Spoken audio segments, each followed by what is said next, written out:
before this story begins. Imagine being only 7 years old, home alone, and believing the safest place in the world is your own house.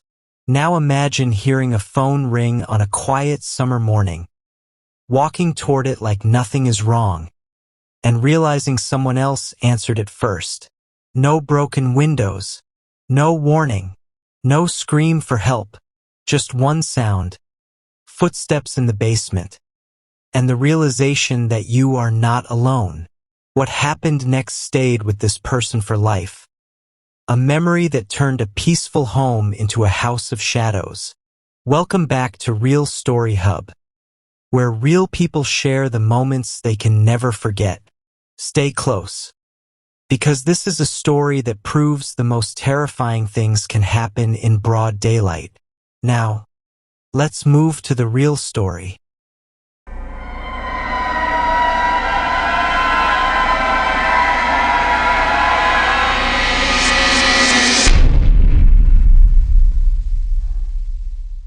When I was around 7 or 8 years old, one summer changed the way I looked at silence forever. My parents had agreed to host a French exchange student named Thomas.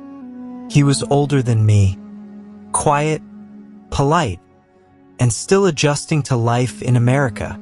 During the day, we usually spent our time at the neighbor's house. They had a huge family with 7 children, and I loved going there, since their house was only a short walk away. My parents often let me sleep in and head over once I woke up. Every morning, after my parents left for work, my mother would call the house as soon as she arrived at her office. It was her routine. She wanted to make sure I was awake, safe, and getting ready to go next door. That morning began like any other. The house was still, and sunlight pushed weakly through the curtains. Thomas was asleep in the guest room, and I was lying in bed half awake when I heard the phone ring. We had 2 phones in the house. One was upstairs in the hallway near the bedrooms, attached to the wall with a long cord. The other was an old rotary phone downstairs in the basement. The basement opened to the backyard through a sliding glass door, and because the yard sloped downward, the door led almost directly outside. I assumed it was my mother calling like always. Still sleepy, I got out of bed and walked into the hallway toward the upstairs phone. The ringing echoed through the house, loud and persistent. Just before I reached the phone, the ringing stopped. Not naturally, not slowly.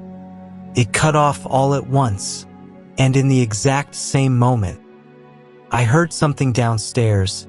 Fast footsteps, a sudden burst of movement, then the sharp sound of the basement phone slamming against the wall where it hung.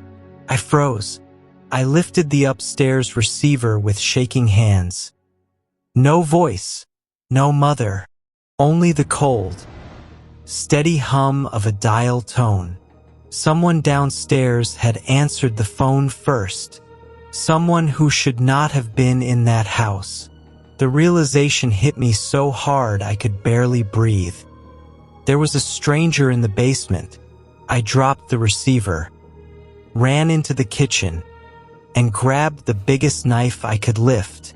I sprinted back to my bedroom, slammed the door shut, and locked it.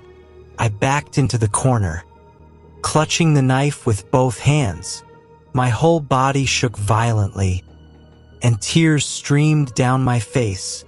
I was just a child, trapped in a bedroom, holding a weapon I didn't know how to use, listening to a house that no longer felt like home. Then I heard it again. Movement below me, slow footsteps, shifting sounds, the kind of noises that told me someone was still there. Every second felt endless. I stared at the doorknob, expecting it to turn at any moment, waiting for the face of a stranger to appear in the doorway. I don't know how long I waited like that. It could have been 10 minutes. It could have been an hour. I sat there in the silence of my room, gripping that knife until my knuckles turned white. Then I saw movement outside my bedroom window. The neighbor boys were running across the yard toward the house. My mother, worried that I never answered, had called the babysitter next door. She sent them to check on me. I threw open my bedroom door, ran outside, and nearly collapsed with relief when I reached them. Together we woke Tomas, who had somehow slept through everything, and got out of the house immediately. No one wanted to go back inside.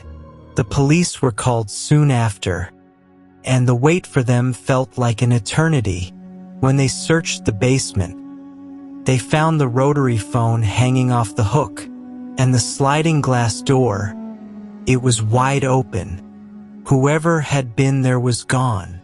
No fingerprints, no explanation, no answers. We lived in a rural area surrounded by acres of forest near a lake.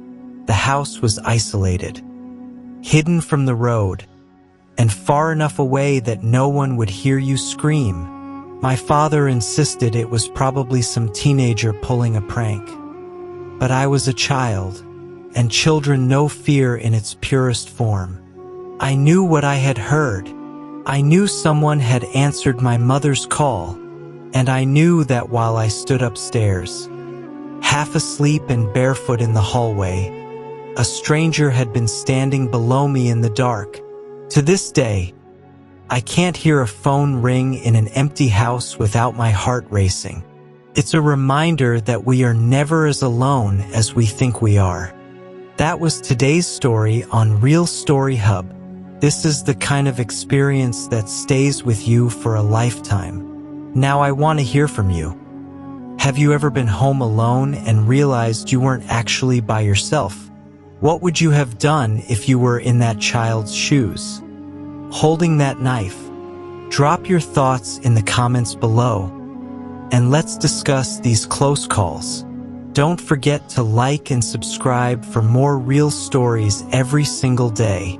Thanks for watching, and we'll see you in the next one.